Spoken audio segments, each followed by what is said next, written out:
வணக்கம். சில பேர் கூட பழகும்போது மட்டும் ஏன் நம்ம மனசும் உடம்பும் இவ்ளோ சோர்வாகுதுன்னு யோசிச்சிருக்கீங்களா? நம்மளோட மொத்த சக்தியையும் யாரோ உறிஞ்ச மாதிரி ஒரு ஃபீலிங். இந்த உணர்வுக்கு பின்னாடி என்ன இருக்குன்னு நாம இன்னைக்கு ஆழமா பார்க்க போறோம். வாங்க, நம்ம ஆற்றல மெதுவா குறைக்கிற இந்த உறவுகள பத்தி விரிவா தெரிஞ்சுக்கலாம்.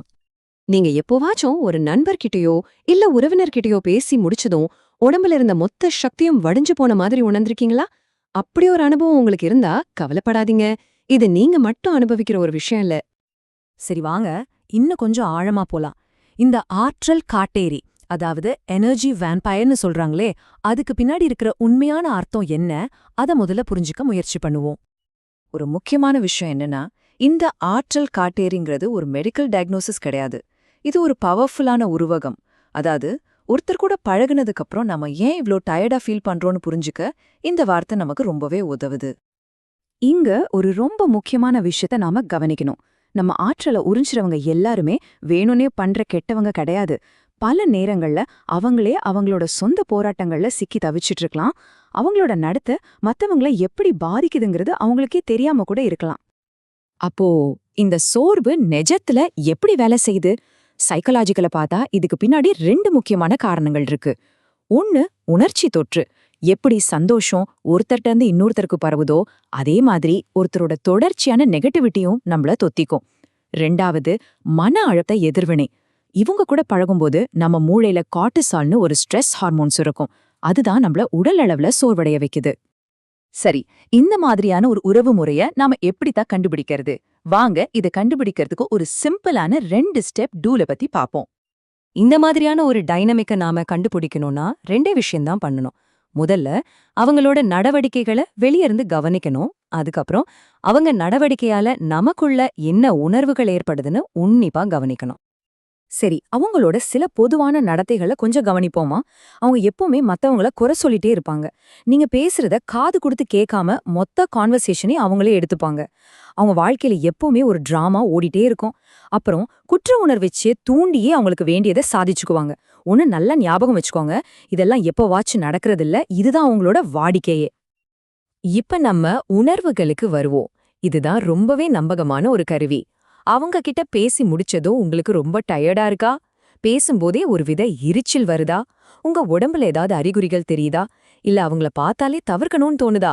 இதெல்லாமே முக்கியமான எச்சரிக்கை சிக்னல்கள். டாக்டர் ஜூடித் ஓர்லாஃபோட இந்த ஒரு வரி அந்த உணர்வை எவ்ளோ அழகா சொல்லுது பாருங்க. இந்த மாதிரி உரையாடல்களுக்கு பிறகு ஏற்படுற அந்த உடல் சோர்வு எவ்ளோ உண்மையானதுன்னு இது காட்டுது. இந்த ஆற்றல உறிஞ்சுற நடத்தை எல்லார்கிட்டயும் ஒரே மாதிரி இருக்காது. இதுல பல வகைகள் இருக்கு. ஒவ்வொரு வகைக்கும் நாம வேற வேற மாதிரி அணுகணும். வாங்க, அந்த 5 முக்கியமான வகைகள பத்தி இப்ப பார்க்கலாம். இந்த டேபிள் ஒரு பவர்ஃபுல்லான டூல். இதுல 5 வகையான நடத்தைகள், அவங்க யூஸ் பண்ற தந்திரங்கள், அதுக்கு நாம எப்படி பதில் சொல்லலாம்னு கொடுத்திருக்கு. உதாரணத்துக்கு, பாதிக்கப்பட்டவர் வகையினரை பாருங்க. அவங்க குற்ற உணர்வையே தூண்டியே நம்ம எனர்ஜிய உறிஞ்சுவாங்க. அவங்க கிட்ட மன்னிச்சிடுங்க, இன்னைக்கு கொஞ்ச நேரம்தான் பேச முடியும்னு மென்மையா ஒரு எல்லைய வைக்கலாம். அதே மாதிரி கட்டுப்படுத்துபவர் வகை கேட்காமலேயே அட்வைஸ் கொடுப்பாங்க. அவங்க கிட்ட உங்க ஆலோசனைக்கு ரொம்ப நன்றி, ஆனா எனக்கே ஒரு பிளான் இருக்குன்னு உறுதியா சொல்லலாம். சரி, இப்ப ரொம்ப முக்கியமான பகுதிக்கு வந்தாச்சு. நம்மளோட ஆற்றல எப்படி பாதுகாக்கிறது? இதோ அதுக்கான சில தீர்வுகள். நீண்ட காலத்துக்கு நம்ம ஆற்றல பாதுகாக்க 3 முக்கியமான விஷயங்களை நம்ம கடைபிடிக்கணும்.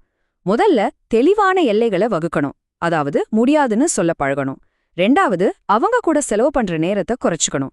3வது, அவங்க பண்றத பர்சனலா எடுத்துக்காம கொஞ்சம் உணர்ச்சிபூர்வமா விலகி இருக்க பழகணும். இந்த வரிய மனசுல நல்லா பதிய வச்சுக்கோங்க. நீங்க இல்லைன்னு சொல்லும்போது அதுக்கு 1000 காரணங்கள் சொல்லணும்னு எந்த அவசியமும் இல்ல. இல்லைங்கிறதே ஒரு முழுமையான பதில்தான்.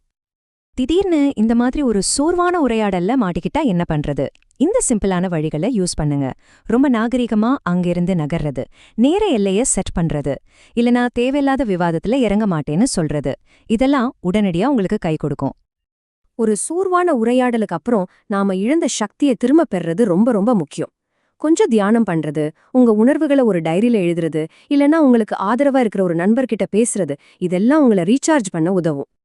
கடைசியா ஒரு நிமிஷம் நாம நம்மளையே கொஞ்சம் திரும்பி பார்ப்போம்.